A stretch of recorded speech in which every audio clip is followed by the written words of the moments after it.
जय श्री कृष्णा, जय श्री राम, जय श्री राधे राधे, जय श्री महाकाल। इस प्रवचन में आपको श्रवण कराएंगे मार्कंडेय जी का माया दर्शन की कथा।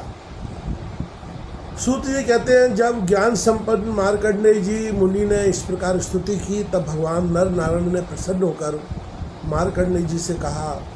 भगवान नारायण ने कहा, सम्मान ब्रह्मर्षि शिरोमणि, तुम चित्त की एकाग्रता, तपस्या, स्वाध्याय, संयम और मेरी अन्य भक्ति से सिद्ध हो गए हो।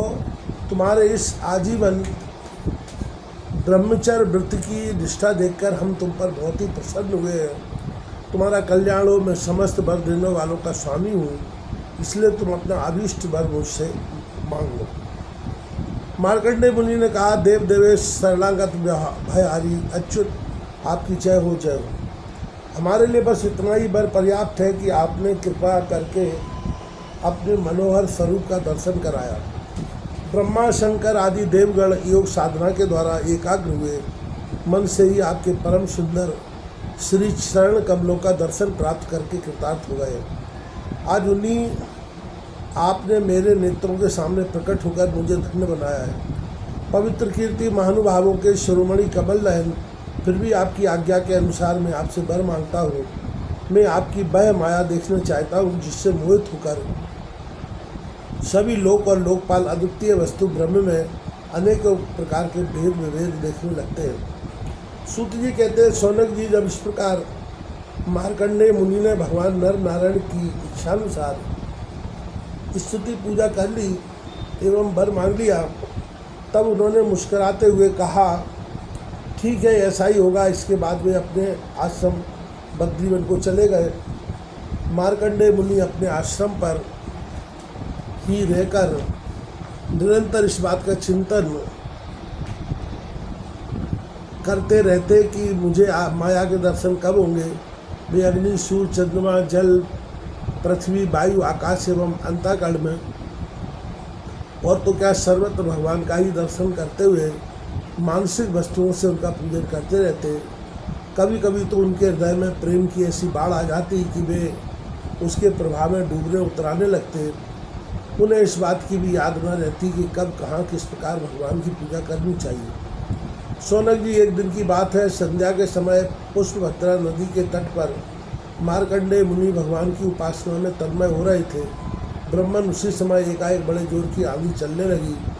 उस समय आंधी के कारण बड़ी भयंकर आवाज़ होने लगी और बड़े विकराल बादल आकाश में मंडराने लगे।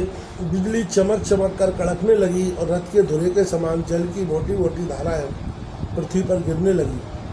यही नहीं, मार्कंडेय मुनि को ऐसा दिखाई पड़ा कि चारों ओर से चारों समुद्र समूची पृथ्वी को निगलते हुए उमड़े आ रहे हैं।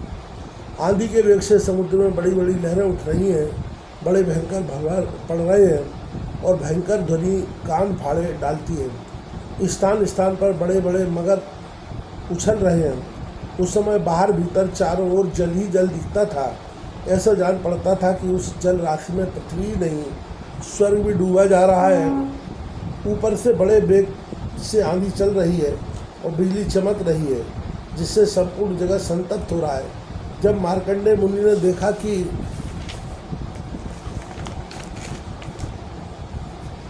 इस जल प्रलय से सारी पृथ्वी डूब गई है, उद्भिज, स्वेदज, अंडज और जरायुज चारों प्रकार के प्राणी तथा स्वयं वे भी अत्यंत व्याकुल हो रहे हैं, तब वे उदास हो गए और साथ ही अत्यंत भयभीत हुई। उनके सामने ही प्रलय समुद्र में भयंकर लहरें उठ रही थीं। आंधी के वेग से जल राशि उछल रही थी और प्रलयकालीन बादल बरस कर समुद्र को और भी भरते जा रहे थे। उन्होंने देखा कि समुद्र ने द्वीप, बर्फ और पर्वतों के साथ सारी पृथ्वी को डुबो दिया। पृथ्वी, अंतरिक्ष, स्वर्ग, ज्योतिर्मंडल, ग्रह, नक्षत्र एवं तारों का समूह और दिशाओं के साथ तीनों लोग जल में डूब गए। बस उस समय एकमात्र महामुनि मार्कंडेय ही बच रहे थे। उस समय वे पागल और अंधे के समान जटा फैलाकर यहाँ से वहाँ और वहाँ से वहाँ भाग भाग कर अपने प्राण बचाने की चेष्टा कर रहे थे। वे भूख प्यास से व्याकुल हो रहे थे। किसी और बड़े बड़े मगर तो किसी और बड़े बड़े तिमिंगल मच्छर पर टूट पड़ते। किसी ओर से हवा का झोंका आता तो किसी ओर से लहरों के थपेड़े उन्हें घायल कर देते। इस प्रकार भयंकर भटकते भटकते वे अपार अज्ञानांधकार में पड़ गए, बेहोश हो गए और इतने थक गए कि उन्हें पृथ्वी और आकाश का भी ज्ञान न रहा। वे कभी बड़े भारी भंवर में पड़ जाते, कभी तरल तरंगों की चोट से चंचल उठते। जब कभी जल जंतु आपस में एक दूसरे पर आक्रमण करते, तब ये अचानक ही उनके शिकार बन जाते। कई शोकग्रस्त हो जाते तो कई मोहग्रस्त, कभी दुख के निमित्त आते तो कभी तनिक सुख भी मिल जाता, कभी भयभीत होते तो कभी मर जाते, तो कभी तरह तरह के रोग उन्हें सताने लगते। इस प्रकार मार्कंडेय मुनि विष्णु भगवान की बाह के चक्कर में मोहित हो रहे थे। उस प्रलय काल के समुद्र में भटकते भटकते उन्हें सैकड़ों हजारों ही नहीं लाखों करोड़ों वर्ष बीत गए। शौनक जी, मार्कंडेय जी मुनि इसी प्रकार प्रलय के जल में बहुत समय तक भटकते रहे। एक बार उन्होंने पृथ्वी के एक टीले पर एक छोटा सा बरगद का पेड़ देखा। उसमें हरे हरे पत्ते और लाल लाल फल शोभायमान हो रहे थे। बरगद के पेड़ में ईशान कोण पर एक डाल थी, उसमें एक पत्ते का दोना सा बन गया था। उसी पर एक बड़ा ही सुंदर नन्हा सा शिशु लेट रहा था। उसके शरीर से ऐसी उज्ज्वल छटा छिटक रही थी जिससे आसपास का अंधेरा दूर हो रहा था। वह शिशु मरकट मणि के समान सांवला सांवला था। मुख कमल पर सारा सौंदर्य फूट पड़ता था। गर्दन शंख के समान उतार चढ़ाव वाली थी। छाती चौड़ी थी। तोते की चोंच के समान सुंदर नासिका और भौहें बड़ी मनोहर थी। काली काली घुंघराली अलके कपोलों पर लटक रही थी और श्वास लगने से कभी कभी हिल भी जाती थी। शंख के समान घुमावदार कानों में अनार के लाल लाल फूल शोभायमान हो रहे थे। मूंगे के समान लाल लाल होंठों की कांति से उनकी सुधामयी श्वेत मुस्कान कुछ लाली माँ मिश्रित हो रह गई थी। नेत्रों के कोने कबल के भीतरी भाग के समान तनिक लाल लाल थे। मुस्कान और चितवन बरबस हृदय को पकड़ लेती थी। बड़ी गंभीर नाभि थी। छोटी सी तोंद पीपल के पत्ते के समान जान पड़ती और श्वास लेने के समय उस पर पड़ी हुई बले तथा नाभि भी हिल जाया करती थी। नन्हे नन्हे हाथों में बड़ी सुंदर सुंदर अंगुलियां थीं। वह शिशु अपने दोनों कर कमलों से एक चरण कमल को मुख में डालकर चूस रहा था। मार्कंडेय मुनि यह दिव्य दृश्य देखकर अत्यंत विस्मित हो गए। शौनक जी उस दिव्य शिशु को देखते ही मार्कंडेय मुनि की सारी थकावट जाती रही। आनंद से उनके हृदय कमल और नेत्र कमल खिल गए। शरीर पुलकित हो गया। उन्हें नन्हे से शिशु के इस अद्भुत भाव को देखकर उनके उनमें तरह तरह की शंकाएं, यह कौन है इत्यादि आने लगी और वे उस शिशु से बातें पूछने के लिए उसके सामने सरक गए। अभी मार्कंडेय जी पहुँच भी न पाए थे कि उस शिशु के श्वास के साथ उसके शरीर के भीतर उसी प्रकार घुस गए जैसे कोई मच्छर किसी के पेट में चला जाए। उस शिशु के पेट में जाकर उन्होंने सब की सब वही सृष्टि देखी जैसी प्रलय के पहले देखी थी। वे सब विचित्र दृश्य देखकर आश्चर्यचकित हो गए। वे मोहवश कुछ सोच विचार भी न सके।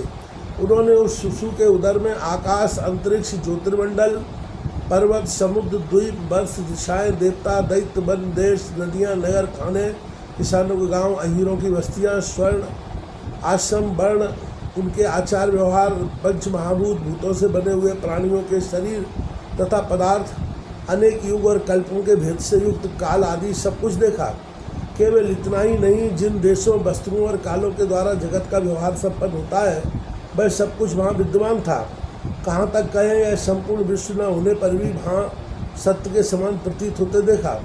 हिमालय पर्वत, वही पुष्पभद्रा नदी, उसके तट पर अपना आश्रम और वहाँ रहने वाले ऋषियों को भी मार्कंडेय जी ने प्रत्यक्ष देखा।